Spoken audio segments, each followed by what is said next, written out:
दोस्तों supreme court ने दहेज प्रताड़ना से संबंधित कानून के मिसयूज पर हाल ही में चिंता जताई है दोस्तों। और इसी के साथ सुप्रीम कोर्ट ने कहा है दोस्तों कि दहेज प्रताड़ना से जो संबंधित नए कानून में जो बदलाव है वो जरूरी है दोस्तों। और भारतीय न्याय संहिता 1 जुलाई से 2024 से पूरे देश में लागू होने जा रही है दोस्तों, जिसमें दहेज प्रताड़ना से जो संबंधित कानून है दोस्तों वो धारा 84 और 85 में प्रावधान किया गया है दोस्तों। और सुप्रीम कोर्ट ने कहा है कि ये धाराएं आईपीसी की धारा 498 ए को दोबारा लिखने की तरह है दोस्तों, सेम टू सेम है दोस्तों। और सुप्रीम कोर्ट ने एक केस की सुनवाई कर रहा था दोस्तों, जिसमें एक महिला ने अपने पति पर दहेज प्रताड़ना का केस दर्ज कराया हुआ था दोस्तों। उसी केस के सिलसिले में सुप्रीम कोर्ट ने यह टिप्पणी करी थी दोस्तों। और दोस्तों पति की अर्जी को पंजाब और हरियाणा हाईकोर्ट ने ठुकरा दिया था दोस्तों। इसी के बाद उसने सुप्रीम कोर्ट का रुख किया था दोस्तों। और इसी केस के सिलसिले में सुप्रीम कोर्ट ने हाई कोर्ट के फैसले को खारिज कर दिया था दोस्तों। और साथ में ही तभी सुप्रीम कोर्ट ने यह आदेश दिया था कि वो रजिस्ट्री को हम निर्देश देते हैं कि वो इस मामले के लिए जजमेंट को गृह मंत्रालय और कानून मंत्रालय के मंत्री को भी भेजा जाए दोस्तों। इससे पहले भी दोस्तों सुप्रीम कोर्ट ने 2010 में सिफारिश की थी। सुप्रीम कोर्ट ने 2010 में अपने एक फैसले का जिक्र किया था, जिसमें दहेज प्रताड़ना से जुड़े कानून के मिसयूज को रोकने के लिए कानून में बदलाव की सिफारिश की गई थी दोस्तों। और सुप्रीम कोर्ट ने कहा था कि 498 ए के मामले में जब शिकायत की जाती है तो कई बार मामले को बढ़ा चढ़ाकर दिखाया जाता है। और ऐसे में सुप्रीम कोर्ट का यह कहना था कि संसद से आग्रह किया जाता है कि वो इस कानून में बदलाव पर विचार करें दोस्तों। जय हिंद, नमस्कार। मैं एडवोकेट आशीष मिश्रा। दोस्तों लाइक कर दीजिएगा, शेयर कर दीजिएगा ताकि इन्फॉर्मेशन और लोगों को भी मिल सके। सुप्रीम कोर्ट ने जो कहा है वो फिलहाल तो पतियों के लिए गुड न्यूज है ही है।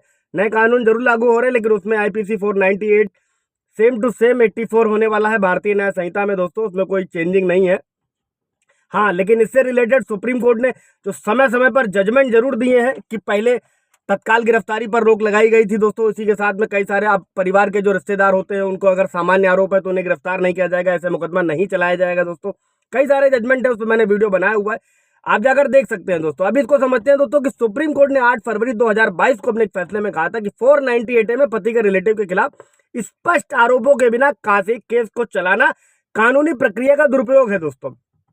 और इसी के साथ में दोस्तों सुप्रीम कोर्ट ने एक अन्य फैसले में सुनवाई करते हुए ये कहा था दोस्तों कि बहू की जो ज्वेलरी होती है, जो स्त्री धन होता है, उसकी सुरक्षा के लिए अगर सास या पति अपनी कस्टडी में रखते हैं तो वो दहेज प्रताड़ना कानून के तहत नहीं आता है दोस्तों। इससे पहले भी मैंने वीडियो बनाया था कि 498 में एक पत्नी ने अपने पति और उसके देवर के खिलाफ लिखा दिया था कि वो खाना बनाना उसे नहीं आता है। तो ये सब मामले 498 में नहीं आते हैं। समय समय पर सुप्रीम कोर्ट ने जजमेंट दिए हैं दोस्तों, बदरते कि एफआईआर तो कहीं ना कहीं दर्ज कर ली जा रही है। इसीलिए सुप्रीम कोर्ट ने समय समय पर गाइडलाइन जारी करी जाती है कि सिर्फ और सिर्फ एफआईआर इन आधारों पर लिखकर कार्रवाई को आगे ना बढ़ाया जाए दोस्तों। इसके आवाज बढ़ते हैं दोस्तों कि अन्य मामले में भी सुप्रीम कोर्ट ने कहा था कि झूठी शिकायत, यानी कि जो पत्नी झूठी शिकायत करती है वो क्रुएल्टी के दायरे में आएगी। क्रुएल्टी यानी कब, इसके बाद पति एक तरफा डाइवोर्स के लिए अप्लाई कर सकता है दोस्तों। इसके बाद में दोस्तों दिल्ली हाईकोर्ट ने भी 2003 में कहा था कि कई बार लड़की ना सिर्फ पति बल्कि उसके तमाम रिश्तेदारों को सिर्फ इसलिए मामले में लपेट लेती है दोस्तों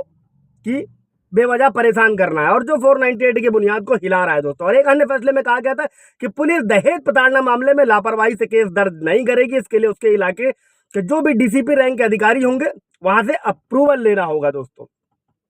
ये होना भी चाहिए दोस्तों।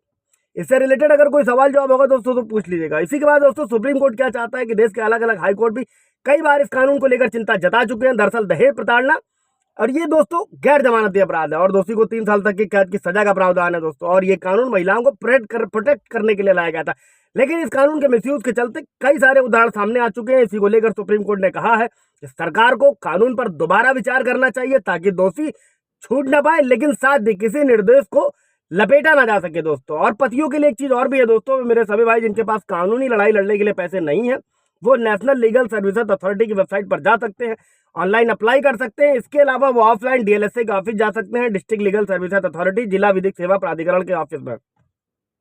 कोई सवाल जवाब होगा दोस्तों तो पूछ लीजिएगा। Thank you.